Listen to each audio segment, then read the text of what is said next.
Hey, what's up everybody? This is Jerry. Welcome back to our video tutorial series on adaptive layout. Text in a font that looks great at its normal size, like a large bold font, may be hard to read when it shrinks. The same thing can be true with images. You may have a lot of detail in the larger version of an image, but when it's scaled down, that detail may make it harder to see what the image is. In this part of the series, we'll look at how adaptive layout lets you specify different values for images and fonts based on the size class. In addition to adaptive layout, there are some built-in options for automatically adjusting font size, and we'll take a look at those too. Let's get started. Here's what the app will look like by the end of this video. We'll have our weather app using a different font style and images based on their size class. Again, this is the same storyboard and same image views and the same labels. The only difference is a style override based on the size class. UIlabel has some properties that help with adjusting the font size. You can set a minimum font scale or minimum font size, and the label will reduce the font size if necessary to display the text in the space that it has. Minimum scale means that the font size will be reduced, but not more than that amount. For example, setting a minimum scale of 0.5 means a label with a font size of 24 will go no lower than 12 to try to fit all the text. Minimum font size is the same idea, but instead of specifying a multiplier, it's just an absolute value, like 15 or 12. This covers the automatic font sizing, but you can also specify a completely different value for the font property by size class. So you could specify a completely different font family, weight, or any other font style. For images, the easiest way to provide different versions for each size class is from an asset catalog. You're probably already familiar with how to support different scale factors with multiple images, such as 1x version and then the 2x and 3x retina versions. But you can also support multiple size classes from your asset catalog. If you don't specify a size class, of course, the images will be used for the any size class, and will be used across all screen sizes. But you can add overrides for different height and/or width and specify different images to use based on size class. In the challenge, you'll also see how this works from code. Let's take a look at the fonts in our demo project. If I select this label, even in a compact width environment, this is showing fine, it's showing the full font size, but what if this text was a little bit longer? You can see we're getting clipping here on the right-hand side of the label. And the first option that we have for flexible sizing with text has been there for a while. And that's this auto shrink setting. By default, it's set to fixed font size, but if we change that to minimum font scale, and the default of this is 0.5, and that means it'll set it to, at the minimum, 50% of its design size. So the design size is 48 points. So at a minimum, it'll size this down to 24 points to try to make it fit. And you can see that works fine for this. But what if the font that we have picked for larger size fonts doesn't work very well, it doesn't read very well? You want something, not just a different size, but you want a different aspect to the font.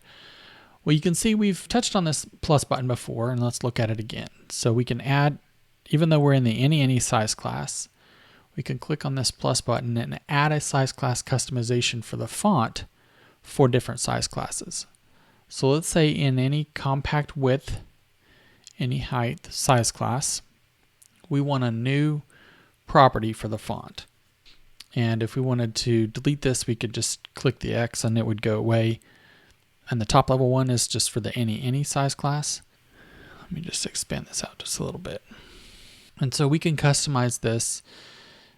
Say we wanted to customize the size down to 30. Maybe we want the style to be ultra light or heavier. When it's smaller, we want it to be a different font style than when we're in a normal regular size environment. All right, and I'll just change that back to thin and 30. And now you can see that whenever we're in a compact width environment, it's going to start off with a 30-point font. It's still going to use this minimum font scale. So if the text is too big, it'll still scale it down to make it fit down to that minimum font scale. but it's starting at a different point. It's starting at 30 instead of 48. Okay, let's take a look at the image. So when we click on the image, there's no plus next to the image option here. And so we can't really add a size class customization that way. That's because the way to do this is through the asset catalog. So let's open up the asset catalog. And let's click on the sun image. So we already have a variance of the sun image for different screen resolutions for the 1x, 2x, and 3x scale versions of the screen. 2x, of course, is for the Retina screens, and 3x is for the iPhone 6 Plus and 6s Plus. And over here in the attributes inspector for this image, you can see that we have this width and height customization.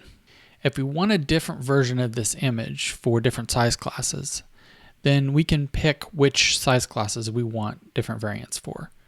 So for example, if we wanted different versions for any or compact width, then we could choose this, and it'll show us some new options for images that we can drag into our asset catalog. And if we pick the same thing for height, then it creates a placeholder for each permutation of size class that we have here. So the ones that we already had defined, it's using those for the any, and it uses a minus to indicate a compact size class, and it uses an asterisk to indicate any, and a plus to indicate regular. So if we had some regular ones in here, it would show those as a plus. In our case, we don't want to change it based on the width, just on the height, and only for compact size class. If you look at the resources for this demo, we've got these images here, and we just have a regular and a 2x and 3x version of that, so we'll just drag that in. And now let's switch back over to our storyboard and open up the preview again. And you can see the image is the same as what we had before, but if we switch to a compact height size class, okay, it seems there's a bug in the latest version of Xcode where it's not showing the correct image in the preview in a compact height size class, but if we build and run, the simulator will show us the correct image. So here's the normal image in a regular height environment, and if I rotate the device, you can see that the number of strokes around the sun is reduced. And that's the variant of the image that we want to use for that size class. That's it for this video tutorial, and as always, we'd like to leave you with a challenge. Sometimes you can supply a different version of an image in the asset catalog. But what if you're downloading the image from the network? Your challenge for this video is to add versions of the weather image in code as though they'd been downloaded, and use different versions based on the size class. I hope you enjoyed this video tutorial. Thanks for watching, and we'll see you next time.